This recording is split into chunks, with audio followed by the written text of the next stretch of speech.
Very well. Goodbye, then.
The content of Darius' letter to his children could give me more leverage to enter. Darius is a bit less of a mystery now. It should not be that difficult to incite him to let me in. It's locked, all right.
You are blinded by your false light.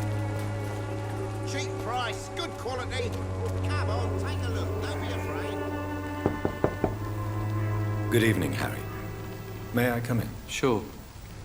Is there only pain and suffering in this world? So, I'm not Bob.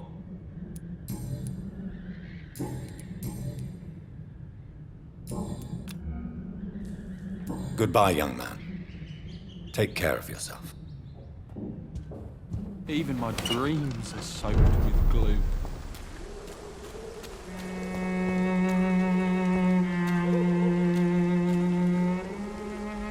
You know.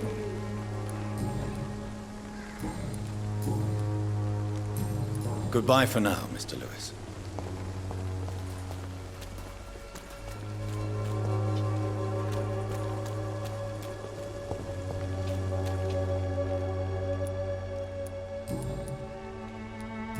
How did you become the local bully everyone is afraid of, Joe? There's no pride in roughing up poor bastards. But this is the only job I've found. And it pays well, too. A job? So you're racketeering for someone else? I got enlisted by the Wet Boot Boys, a gang from the docks. I'm their muscle. for their dirty work. You survive at any cost, even at the expense of others. Perhaps that's just the law of nature. I don't care what you think, sir. I do what I have to do for my own reasons, and that's that. I'm not sure Mr. Lewis would agree with your by all means necessary philosophy, sir. Oh, do you really think he's the poor victim here? Barrett can be as sneaky as anyone. Long ago, I even called the bastard my best friend.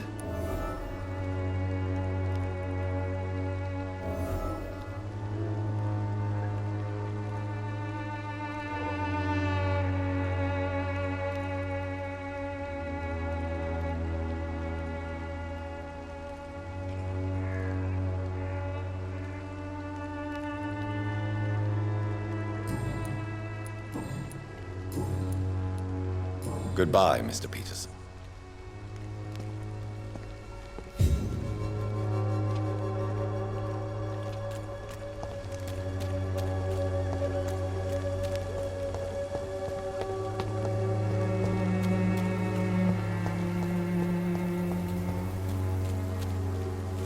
Who distribute flowers at this hour of night?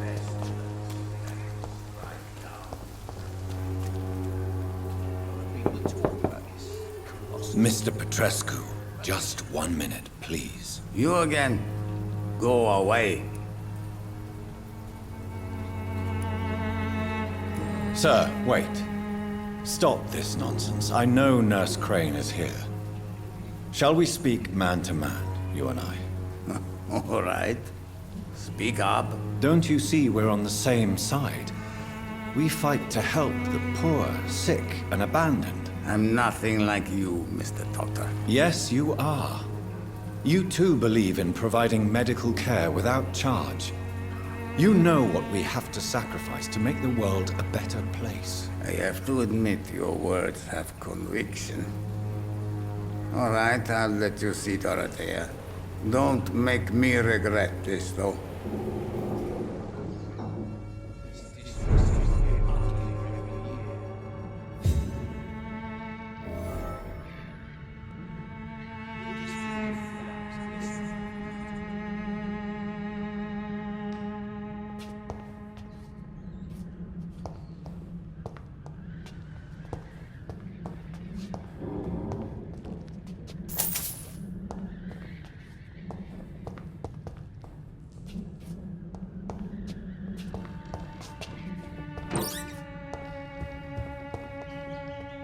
It's locked.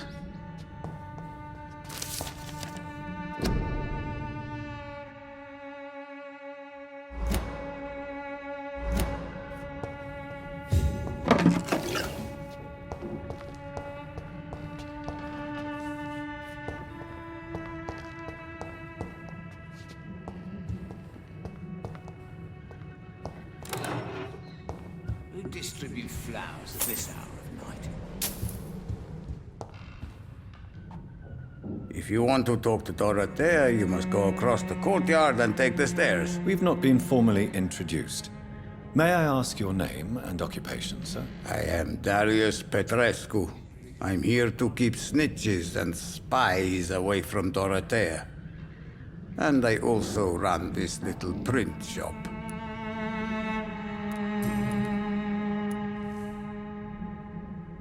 So Dorothy's real name is not Crane. Like myself and many people in this area, Dorothea is from occupied Romania. That's all you need to know. She seems important to the community. More than you can imagine. The West End does not want to hear of Whitechapel's misery. Dorothea is one of the few doing something about it. Tell me everything you know about Camellia, the mute florist. I do not believe in the afterlife, Doctor, but I'm almost convinced Camellia is an angel. She volunteered to give out our medical leaflets. Are you not worried for her safety? She is as brave as she is tough, and clever, too. If only I had met her when I was younger. Are you in love with Camellia, Mr. Petrescu? Don't be stupid. If I had met her when I was younger, we could have won our revolution.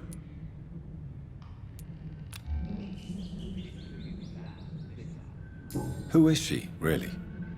Do you know where she's from? She's not from around here, that's all we know. Camellia is not even her name. It's her favorite flower. You say she has no close family. Well, there's that awful poet who constantly follows her around like a lost puppy. A good man for sure, but a very poor writer.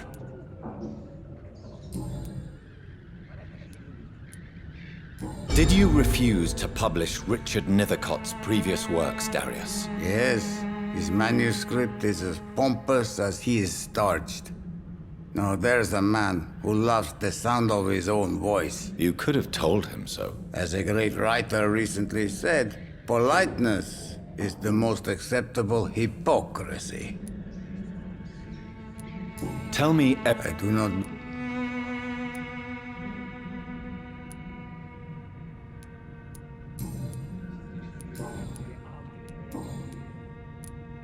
Do you have any family left, Mr. Petrescu?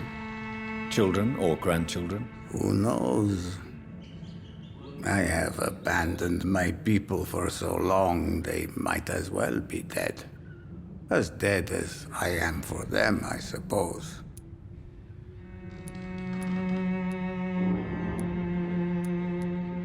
This war won't last forever. Did you ever think of returning to your country now it's free? No. I have taught strength and determination to my sons and daughters. I'm an old, dying man who only has memories of better times to cherish.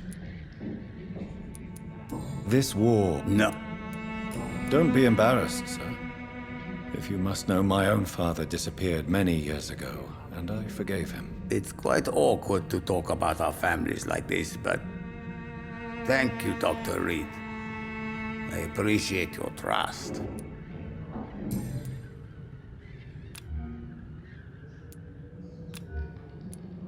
How did you meet Nurse Crane, Darius? Why does she trust you? I'm her oldest friend in England. Dorothea and I share many ideas about this country and about the country we left. You mean occupied Romania, don't you? Even if not directly, I fought against your enemies. Really? Then perhaps you have more in common with Dorothea than meets the eye, Dr. Reed. I know you fought for your country when it was occupied, Darius. Tell me more about it. I know my days are numbered, and I know I won't see my homeland again. But I fought for Romania all my life, and I will until my last breath. But Romania escaped the grasp of the Austro-Hungarian Empire. It's a free country again. But it's not the country I fought for. My homeland is not appeased, Doctor. And I still see a dark future ahead for my people.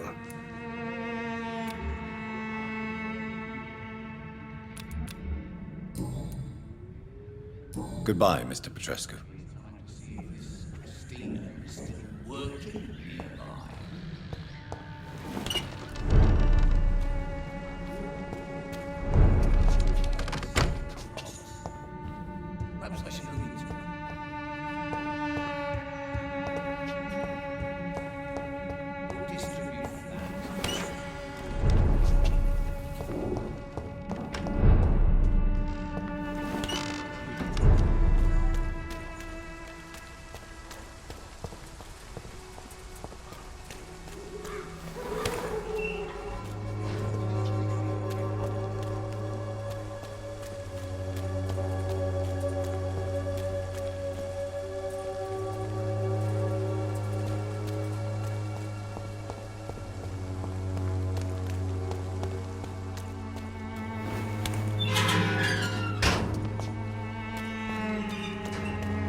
I need help! He's going into convulsions, Doctor. What do we have here, nurse? Patient Razvan Vasily. High fever running on 3 days. Complaints of dizziness, muscle aches, and head pain. Diagnosed with influenza. Treatment? Aspirin and salicin for the fever and discomfort. Liquids for dehydration, but he's having trouble keeping even water down. Thank you, nurse. Anything else I should know? He did lose consciousness this morning, but he's never had convulsions like these. He's not convulsing, he's choking. He's not getting any air. Scalpel!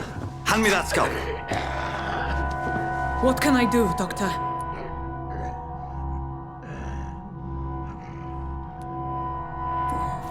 It's too dangerous to operate with these convulsions. Sedative, nurse. Do we have any anesthetics? I'm sorry, Doctor. None at all.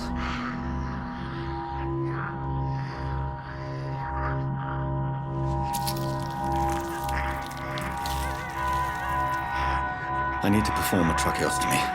Short pipe. That rubber tube will do. We're going to cut a passage for air through the neck. Yes, Doctor.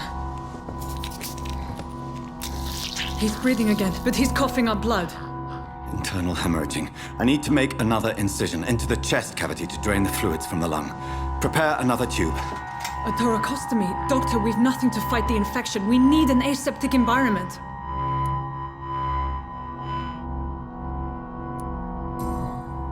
Right then, Nurse Crane. What do you suggest we do? I've no idea. I'm not the doctor. Time is of the essence. We need to perform a thoracic drain. Yes, Doctor.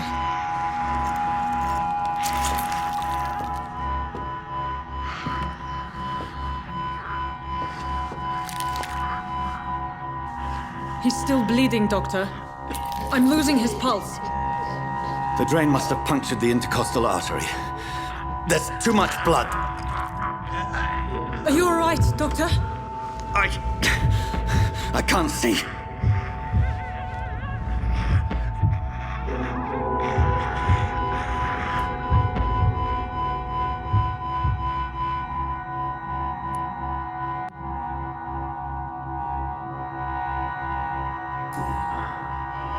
I must first suture the artery.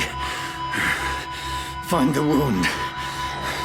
The source of the blood. Needle and thread, Doctor. Good. The stitches are holding. How's he doing? We're losing him. We've lost his pulse. He's dying, Doctor.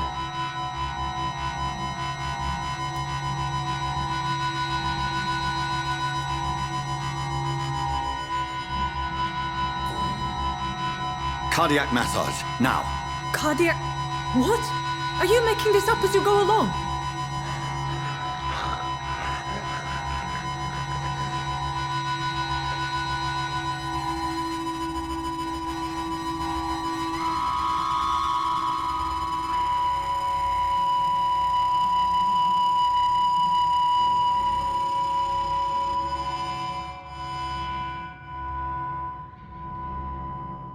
We've lost the pulse.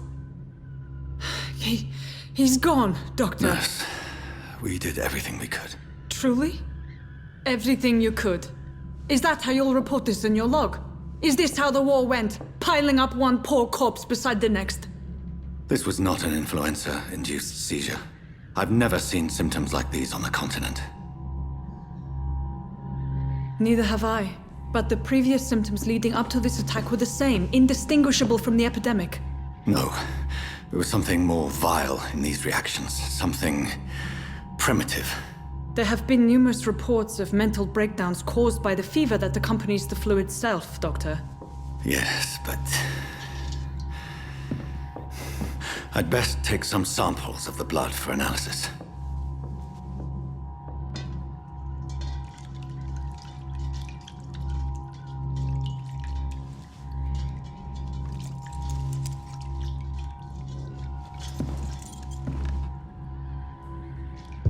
I doubt you're here to test my bedside manners.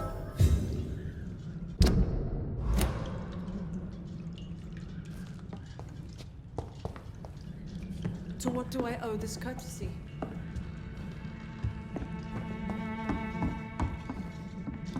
I suspect it was more than intuition alone that led you to us. So, how might I be of service, Dr. Reed?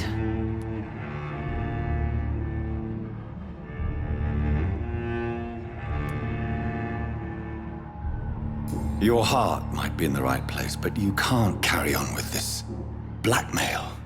For God's sake, Dorothy, it's extortion. It's a serious crime. Doctor, you think your warnings scare me? I've stolen and plied, blackmailed and lied, but what else am I to do? I'm all these people have. But why Lady Ashbury? Why her, of all people? She's pristine and proper, all right. But that she-wolf in sheep's clothing murders the poor for sport. I have her where she belongs, and I'll milk her for all she's got.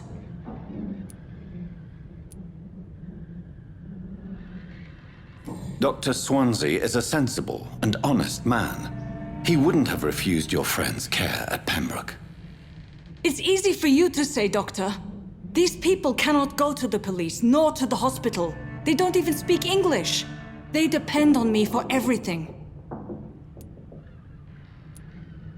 So, the end justifies the means. Is that your defense? I know you're kind, Doctor. Just another fine-heeled, silver-spooned gentleman who was given the world on a platter. You know nothing of poverty. Nothing of the shame, the hunger, the loneliness. You've convinced me of the sincerity of your actions and their noble justifications. But all the same, blackmail is a crime, and it will stop, Nurse Crane. So, are you going to turn me over to the authorities?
No.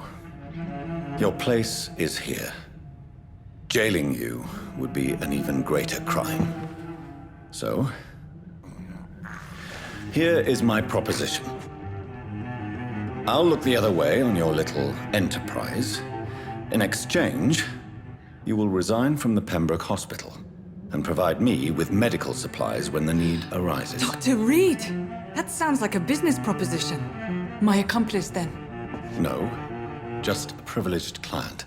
My research may require the occasional rare piece of equipment or ingredient. I'll pay good coin in exchange, fair and honest, to help finance your noble endeavors.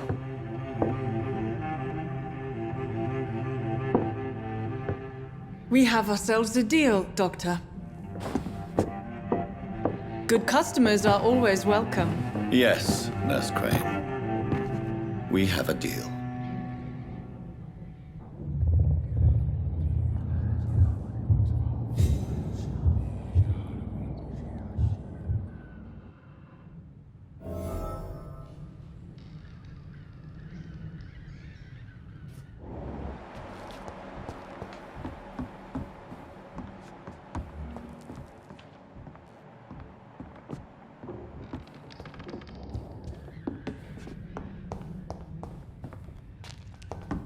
It's locked, all right. It's locked.